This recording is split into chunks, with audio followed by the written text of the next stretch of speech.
Hello everyone, this is Callie Raspuzzi, the collections manager here at the Bennington Museum. Welcome you back to another tour at 10. And today, since Christmas is coming, I thought I would talk to you about toys. Specifically, these toys, which were made right here in North Bennington. And these are the Kiddie Kars, made by the H.C. White Company. Now, if you're familiar with the Christmas carols, Santa Claus is coming to town, you know that he's bringing elephants, boats, and kiddie cars too. Well, a kiddie car is what this is, specifically.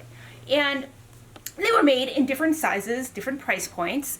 This is the very first one that was ever made, and this was made when Clarence White, one of the owners of the company, decided that he had bought a cheap little tin car for his little 1.5-year-old boy.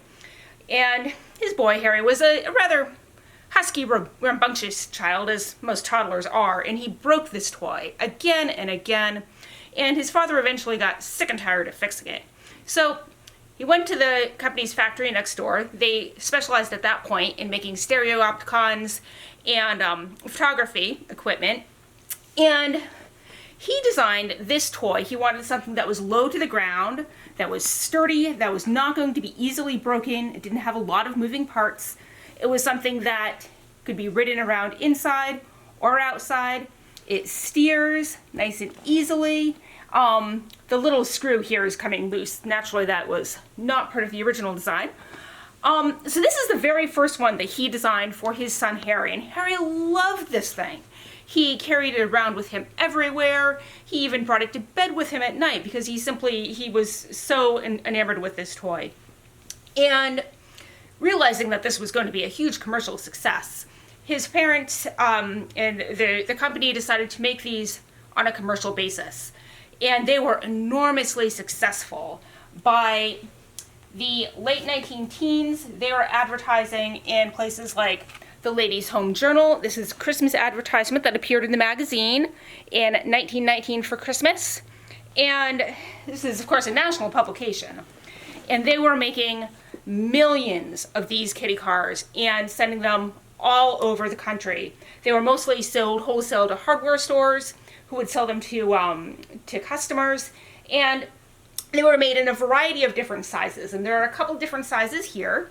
And they were also made at different price points. So you could get the more expensive one, which was all wood, or you could get a slightly cheaper one, which had metal parts to it.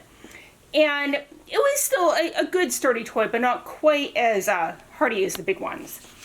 The company also started making different variations of this toy.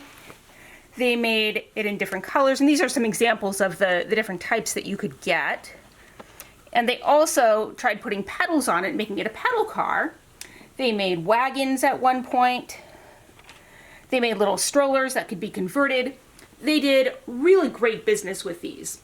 Unfortunately, after the Great Depression hit, and this catalog was printed rather in the middle of the Depression, so they were really starting to have trouble at this point. And if you read the text here, it definitely comes through.